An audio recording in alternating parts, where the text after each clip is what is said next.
Hey guys, here in a nutshell with me, Ina. Yun, meron na naman tayong isang inspiring story. May kakwentuhan tayo who will share about his journey to success, no? Baka familiar po siya sa ilan sa inyo, lalo na sa mga nandyan sa bandang Calgary, Alberta. Isa po siyang top realtor dyan. He has a successful real estate team. Pero syempre, like many of our kababayans, his journey to success wasn't always easy.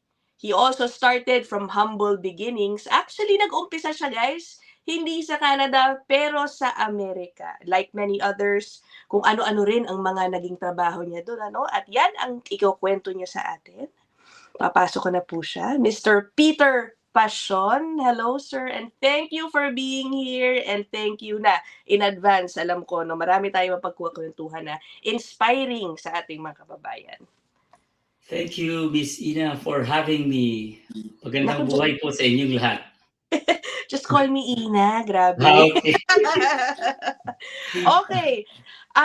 Isa sa mga actually gusto kong umpisahan na you started in the US. Yes. Okay. What year was that? What brought you to the US? It was 2003, actually, nung pumunta kami as a tourist, buong family. Oh, tourist. Alright. And then, visit lang sa sister ko in Florida. Mhm. And then, just for a month. And then, while staying there, nasabi nung kapatid ko, why don't you apply or look for an employer, no, na mag-i-sponsor? Kasi during that time, medyo maluwag-luwag, 2003. And then, sabi ko, parang mahirap. Sabi ko, ganun, hindi madali. Ano? Wala akong kilala. Mhm. And sabi niya, try ka mag-student visa. Sabi ko, mahal ang student visa. During that time, it's $1,500 a month, US dollar. That was 2003. Just to associate, no? Associate ang anong then bachelor's and then MBA mas mahal. So per ano siya, no? Kaya lang habang pumupunta kami sa grocery, nakakita ko ng ad. Nakalagay unwanted driver. So tinawagan ko, sabi ko, apply ako ha. And then puti yung naano ko, Amerikano, no? Sabi niya, tinanong niya yung status ko. Sabi ko, tourist ako dito and my family is here with me, but I'm just here for 6 months. Sabi niya, apply ka kaya ng student visa. Ganon din ang pinropose. Ganun, habang nag-ano lang, it's all by the grace of God. Hindi ko akalain na ganun siya kasi while having a conversation, tinatanong niya ilan ang anak ko, and then he has this good feeling when it comes to Filipinos, no? Kasi may mga kasama siya mga Filipino sa opisina. Sabi niya, pag pumasa ka, I'll take care of your tuition. Sabi ko, Wow. sabi ko, 1,500 ang start ko. Alam ko, nag-research na ako, kaya lang parang hindi ko kaya yun. Pero sabi niya, pag pumasa ka, sabi niya ganyan, but you need to look after my son. Kasi ang custody ng bata, divorce siya during that time, ang custody ng bata nasa kanya.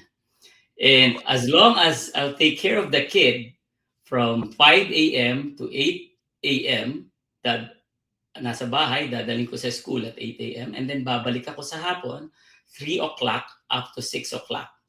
Taalagaan ko yung bata. So, sabi ko, that's okay. Pero kailangan pumasa ka ng student. Nag-apply ako. Pero nag-apply ako nasa US. So during kahit may tourist visa ako, nag-apply ako. And then after 2 months, dumating. It was approved. So sabi ko, must be a destiny. You know? Wala kasi akong plan during that time na mag-stay doon. And then nakapag-ano ko, no? Pero bumalik muna yung family ko right after my approval, bumalik muna sa Pilipinas kasi hindi ko kaya. Yeah, I was gonna ask about that, ano? Kasi was the American aware na paano yung susustentuhin din po ba niya yung pamilya mo or just only for tuition, yung mga ganun ba? Kailangan lang uli kasi tourist kami, no? Yeah, Eh, yeah. Oh, kailangan malaki ang makikitang fund para na ma-sustain sila. Kaya lang hindi ko kaya at that you're time. right. So kailangan nilang umuwi sila ng for a year sa Pilipinas. And then, I did my research. Pinabalik ko uli sila after a year. So 2005, bumalik sila as a tourist again. Pero that time, in-apply ko sila as dependents kasi allowed. Allowed palang makasama ko yung wife ko and my 4 kids. And during Okay. that time, ang anak ko is 5-year-old, 7, 9, and 11. 2-year-old, 2 years gap. No? Oo.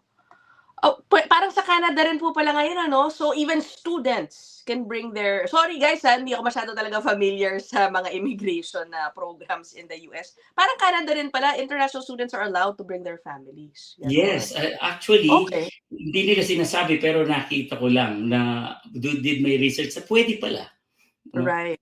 Okay, wait a minute, amazing 'no, na nakahanap ka ng random potential employer sana, and then biglang napunta siya sa pagtutulong sa'yo. Why? Wow! Why was he so generous? Anong meron sa kanya? And you didn't know him for a long time, tama ba? Yung American, Yeah. first time ko nakita. Oh, Actually, nice. nakita ko nga lang yung ad sa newspaper, eh. And then Oo. in-interview ako, while having our conversation, medyo gumaan ang loob niya sa akin ano, kasi, Um, ah, he's been divorced for several times and this time custody yung bata. Ang gusto right, niya maalagaan yung bata.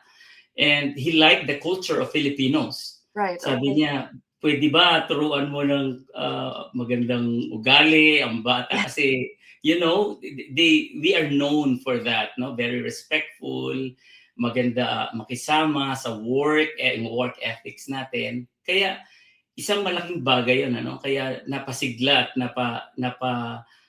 lapit ang loob ko sa kanya. Alright, let me put up some photos of you ano, with your family. Yan, mukhang one of the early days niyo doon, early years.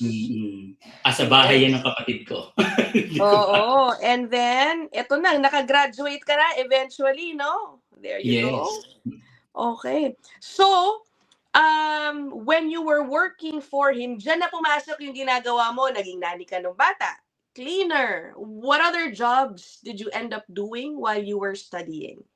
Yeah. Since, ang pag-alaga ko ng bata at that time is 5 in the morning up to Hmm, 8 kasi natutulog pa yung bata, dadalhin ko sa school. Right after nun, vacant ako from 8 o'clock up to 2 o'clock. Susunduin ko ng 3 o'clock yung bata. So, naghanap uli ako sa dyaryo uh-huh, ng, available, pero at that time, student visa na ako. right. So, student visa holder na ako. And then, nakakita naman ako doon, wanted part-time accountant for 3 months. Okay. Accountancy yung kinukuha ko Mhm, sa airport, no, Sunglass International. So, nag-apply din ako doon. Punta ako, nakausap ko, dalawang Amerikana yung nakausap ko. And then, sabi nila, we only need for 3 months an accountant para mag-asikaso ng mga paperwork. right. And then, while doing it, so after a few days, nakikita ko yung mga paperwork nila, tinanong ko, sabi ko, why do you have to close? Sabi ko, why 3 months only? Sabi niya, i-break daw nila yung contract nila sa airport store. Sabi ko, why? Sabi niya, ganyan, hindi na nila kayang i-manage yung, Mhm, yung store. Then, nakita ko yung how profitable yung kanilang, yung kanilang business. Yung mga Ray-Bans, na mga right. $20, $25. They're Mhm, selling it for like 250, okay. 280, 180. So the profit, malaki ang profit margin nila. And then yung mga tigde 300, they're selling it for 1,500.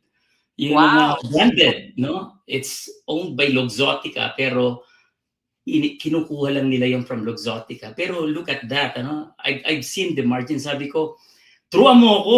Sabi ko, teach me kasi I have an experience when it comes to sales, no? With retail. And then, I'll help you kung saka-sakala biging profitable to. Pwede mo bang i-extend? Kasi at that time, it's so hard na makakuha ng trabaho ang mga student I visa. see. Okay. Mas pine-prefer nila yung mga green card holder doon Right. at saka mga citizen. Yeah. And pumayag. Oh, So, naging profitable. Dati kasi nakakabenta lang sila ng 1 to 3 pairs of sunglasses a day and they're okay with that already dahil sa big margin. And habang tumatagal, no, after a week, nakakabenta ako ng 10, 11, 12. And they said, "Oh my God, Peter, we're not going to break this contract. We'll hire you. We'll hire you. wow. You'll manage the business as an accountant, and then you'll have commission too in selling pairs of sunglasses." And that was really a big help. No? Right. I Na, see. malaking tulong. Oo, ito I yung do that picture, from oo. 9 to Eto. 2 o'clock. Alright, Ayan. okay. If you don't mind me asking ano, in the Philippines ba you had sales background kaya ka nag-excel diyan sa pagbenta ng sunglasses? Yes, What were you doing in the actually Philippines? I owned yung maliit lang na business ano, it's a construction supplies, yung mom and pop lang na Alright. maliit ano. And then I gained experience. I was mentored by a Chinese at Mhm. the age of 13 years old. So Wow. I never been employed, no? Kahit saan, ano? Kaya it's really a humble beginning kasi pagpunta ko sa US, sabi ko, kahit anong trabaho, papasukin ko. No looking back, ano? Yeah. Sabi ko ganyan. Kahit na cleaner pa yan, kahit na waiter pa ang papasukin ko, sige. Kasi, but first time kong mamasukan. So, doon ko naramdaman kung paano paging paycheck to paycheck. Sabi ko, ganito Right. pala yung feeling. Oo, It's a and humble beginning, ano, and natutuwa ako. Really blessed. I was really blessed. It's hard, but really blessed. I felt really blessed at the time. oo, so how was it 'no? You went on like that until you finished Yes. your degree. Tapos ano ba, MBA po yung kinuha niya 'no, tama, MBA in Yes, I accounting? started ng associate degree, 2 years yon. And Alright. then right after I graduated, 2 years ulit, bachelor's, tinapos ko siya. And then another 2 years for the MBA. So accounting yung kinuha ko sa US. And nakakatuwa yung support na ginawa sa akin ng both nung naging employer ko, no? Kasi talagang pag minsan kinakapos ako, sasabihin nila, okay, here's the check, i-advance ko, ibayad mo na sa school. Oo, naku maraming makaka-relate diyan ano. I'm Yeah, looking back at your nakakatuwa. email. Oo, I'm looking back at your email. Ito yung ibang mga trabaho na na-mention mo. So ito napag-usapan na natin, cleaner, nanny, nag-landscaper ka you mentioned, waiter also 'no. So lahat talaga ng makukuha ka, in-applyan mo. During weekends, ginagawa ko kasi Monday to Friday ko lang inaalagaan yung bata. And then weekends, nakakakuha ko ng mga ganong odd jobs, no? Right. And through connections, people that I meet, sabi niya, "Lika, meron dito ano, basta makaipon kasi 4 ang anak ko eh." Oo. At the time, maliliit pa. And then my wife at the time cannot work dahil dependent din, no? So lahat ng makukuha kong work para makasustain ako 'tong ginagawa ko. There was Alright. even a time na kailangan kong sabihin sa employer ko na mag-advance para mabayad sa mga tuition, and then they're helping me out, no? And I'm Wow. really very thankful and grateful. Okay. So, you were in the US from 2004 to 2010. 6 years na rin. And I assume, no, nung bandang 2009 siguro, 2010, patapos ka na sa school, okay ka dun sa sunglass business. Bakit ka pa nag-Canada? What happened? Why didn't you pursue an immigration pathway in the US? Mahirap ba? Yeah, please enlighten me, no? Paano nangyari? Mahirap. Actually, nag-a-apply ako during that time ng working permit. And then sponsored ako ng company. Kaya lang, lumabas yung result at the time. Sabi, Peter needs to look for a bigger company, a corporate company, kasi ang kinuha ko nga is MBA. So hindi daw nagmamatch dun sa papasukan ko lang, kasi maliit lang din yung sunglass store, no? Now, ni-reapply namin, still waiting at that time, pero meron na talaga kaming application sa Canada, year 2003. So ang plan namin talaga is Canada, right from the very start. Kaya lang, naabutan kami ng backlog. So it took Kahit nung so panahon na many yun, may years. backlog na, oo. Oo.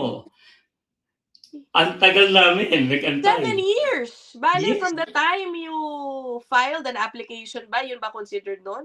7 correct. years, biglang bumalik, nagparamdam si Canada and you were in the US at that time. Wow! Okay. Nag-apply kami sa CIC, at Mm. that time, Canadian Immigration Consultancy. And then, kinontak kami, sabi niya, lumabas na ang approval nyo. Sabi niya, nasa na kayo? Sabi ko, nandito kami sa US. I hope legal kayo dyan. Kasi hindi Oo. po pwedeng makapunta na Canada pag hindi legal. Kasi they will look after, at every, kung nasaan ako from year 2004 up to present. And they will talagang review everything. No? And of course, legal naman kami pumunta doon lahat. And then may mga paperwork. Lumabas yung from US, diretso kami ng Canada. Hindi na kami dumaan ng Pilipinas. All right. Okay, so how was it? Transitioning naman from the US to Canada. Did you have to start again? Diba? Siyempre, magbagong networking na naman ito. Or maybe your MBA in the US was recognized by Canadian companies. Nakatulong ba yun? Yeah. How did you start in Canada? Nakatulong yun in a way. No? Dapat sa Toronto kami pupunta. Kasi andun yung kapatid ko sa Toronto. But then, recession at the time. Ang tanong ko sa kanya kahit ba pang Walmart man lang na ikaw pwede ako, kahit na hindi ako mamimili, kahit sales associate, no? Kaya lang recession, sabi niya, medyo mahirap, to be honest with you. Okay. Sabi niya ganyan. So nag-research ako, Canada. Sa Canada, ang naanuhan ko is Calgary. Doon ko nakita na malaki ang potential kasi yung mababa ang standard of living, ang GST 5%. Yeah. As compared sa Toronto, 13%. At ang bala ko for 3 months lang dahil may 4 akong anak. So even if may baon ako na pera, not enough for me to live after 3 months. So kailangan ko na agad makakuha ng work. No? Nag-end up ako ng Calgary. So, nag-change agad ako. Okay. What was the line of work na una mong napasok sa Calgary? Dahil sunglass hat ako, sunglass hat din ang kinuha ko. Sa sunglasses din ako. Connected ba sila? Kumbaga, you can, parang they're not connected actually because they're different company. Yung isa is Sunglass International, this one is Sunglass Hut, yung biggest sunglass hat store worldwide. Okay. Magkapangalan lang pala. Okay. Doon ako talaga sa mga owners ng sun kasi most of the sunglasses are owned by Luxottica Group. Ang hindi lang is Maui Jim. So, doon ako nakapasok since I have that 6 years experience sa Canada. In the US, yeah. Okay. Yeah, sa US. Okay. How about your pagiging realtor? When did it start? Habang nag-aaral ako, habang nagtatrabaho ako, nakakuha kasi din ako ng experience dun sa sister ko sa US. She's a realtor. Sa Century 21 at that time. So, tinutulungan ko siya, paglalagay ng mga signage, I got some tips from her. And yung naging employer kong American, pagiging nanny, he's a realtor too. I see, okay. I know, kaya nagkaroon ako ng idea. Sabi ko, parang gusto ko yan. So, nag-aral ako dito agad, after few months. Habang nagtatrabaho ako sa Sunglass Hut, nag-aral agad ako ng realtor in class. So,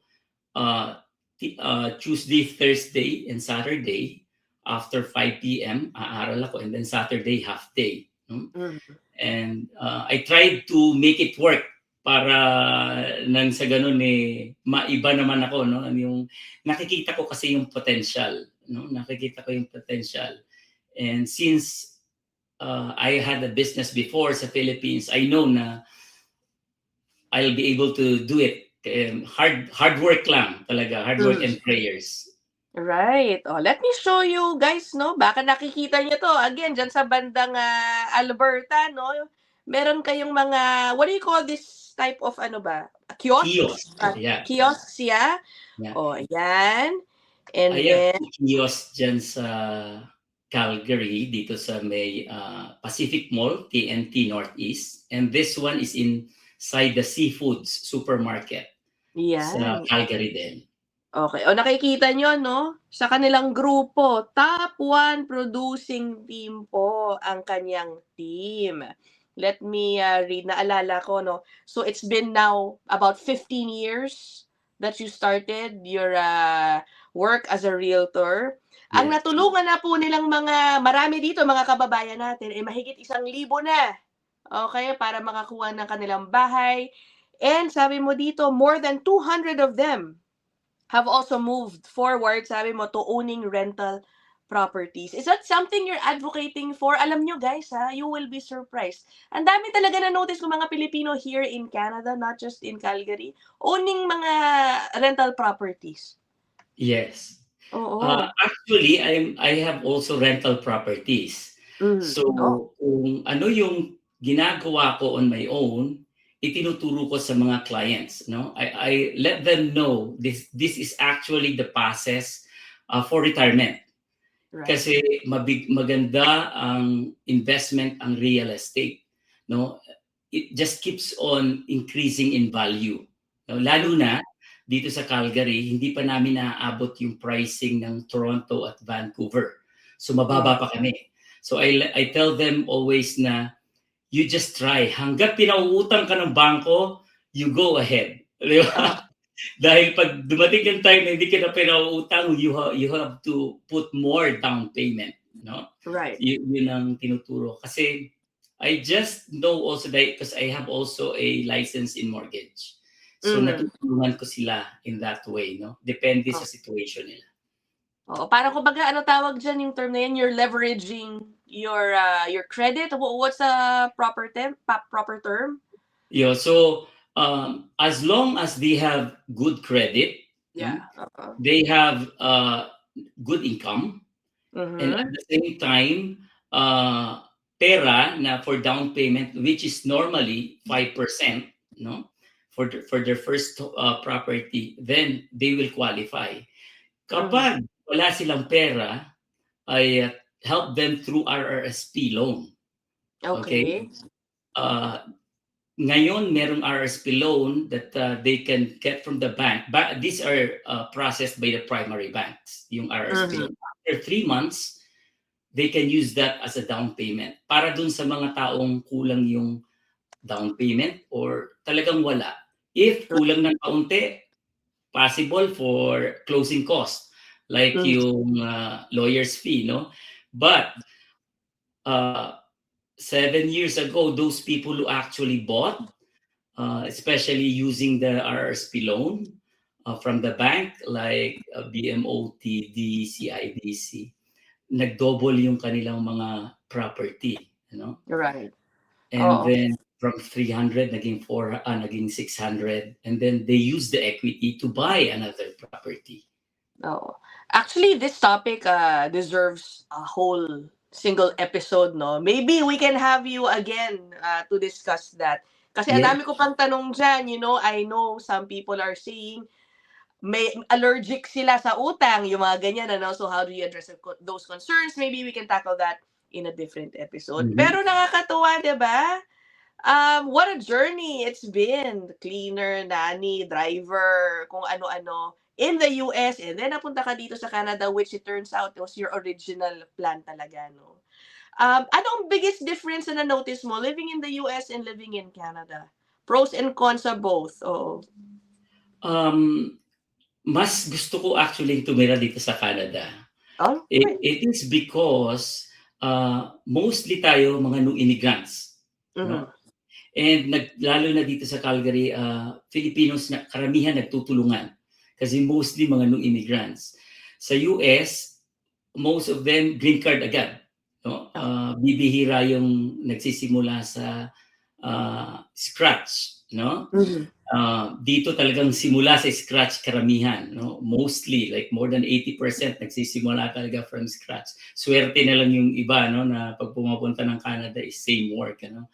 Plus, aside from the support is yung medical natin. Ano? Gusto ko dito sa Canada, which when I was in States, wala ako. Bawal kami magkasakit. Wala kang insurance that time. Kasi optional at the time ang magkaroon kami ng insurance. Ang nilagay ko kasi doon is covered ako ng sister ko. Kasi doon ako tumitira for a month, and then right after that, nung dumating yung family ko, naghumiwalay na kami. Pero ang insurance is a big factor for us. No? Kaya yung mga nakakapunta kami ng emergency sa mga clinic, kaya lang we pay cash. No? Mga $40 at a time. Sinasabi ko student visa ako, kaya binibigyan ng discount.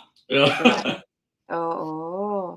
Okay, well, before we end, mag-half hour na tayo. Maybe do you have tips ba for newcomers? Lalo na yung, marami kasi tayong kababayan, talagang dream din nila home ownership. Is it still possible nowadays? Para sa mga bagong dating lang dito, sinasabi na ko po, kahit daw sa Calgary, nagmamahal na, ang hirap na ngayon makabili ng bahay. And other tips as for new immigrants. Yan. Okay. For new immigrants, huwag kayong mawawala ng pag-asa. It doesn't matter kung student visa kayo, or holder, or working permit holder, no? Laban ka lang, no? Keep on praying, no? Kasi I believe that if you have good intentions, no, and you work hard for it and you keep on praying, ituturo sa'yo kung ano yung tamang daan. Never kong inisip na I'll be able to live in Canada, no, because maganda ang buhay sa Pilipinas, but when I actually accepted the fact na pupunta ako dito sa ibang bansa, sinabi ko no looking back, no? Hindi pwedeng pag hindi nangyari to, babalik agad ako in a month sa Pilipinas. Wag. So kung talagang decided ka at willing, you go ahead, you work hard for it, and ibibigay yon, ano? Right. And then yes, para dun sa mga nag-aasam na magkakaroon ng properties, you can, no? Walang pwedeng magsabi sa iyo na hindi ka pwedeng kumuha ng property dahil as long as legal ka, no? Even working permit holder ka, no? It's pwede kang kumuha with a 5% down payment. All right. Okay. Dagdag natin yung topic na yan, sir, dun sa next episode natin. Yes. And before I forget, I almost missed this. Sila, Sir Peter, no, they've been so blessed now, no, over the past few years, na regularly po, meron kayo mga outreach programs giving back, helping out yung mga less fortunate nating kababayan in the Philippines. How nice naman. So, paano po yun? Anong ginagawa ninyo? It was our advocacy na to give back, no, because of these blessings, graces na natatanggap namin. Sabi namin mag-asawa. So every time na babalik tayo sa Pilipinas, we'll do an outreach program. It started year 2016. Pumupunta kami sa iba-ibang lugar like Cebu, Batangas, Manila.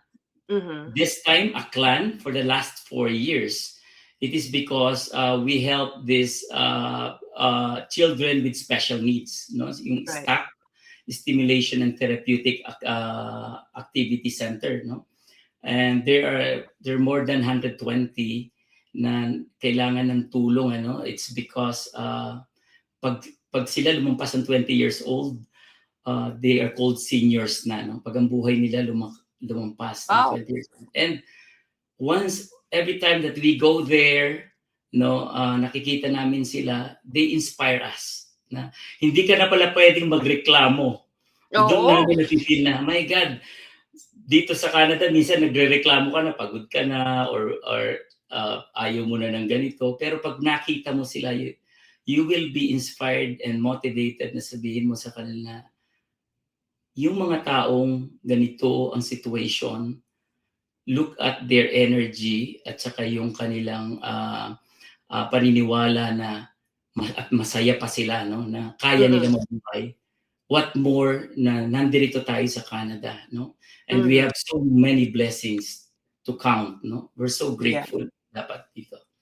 Okay. Oh, before I forget, also, just in case you wanna get in touch with Peter and his team, wait, makatakip yung ano. Ayan, ito po ang ay wala palang contact info dito. I thought may contact info. Can they just send you Nasa a baba. message perhaps on your ano?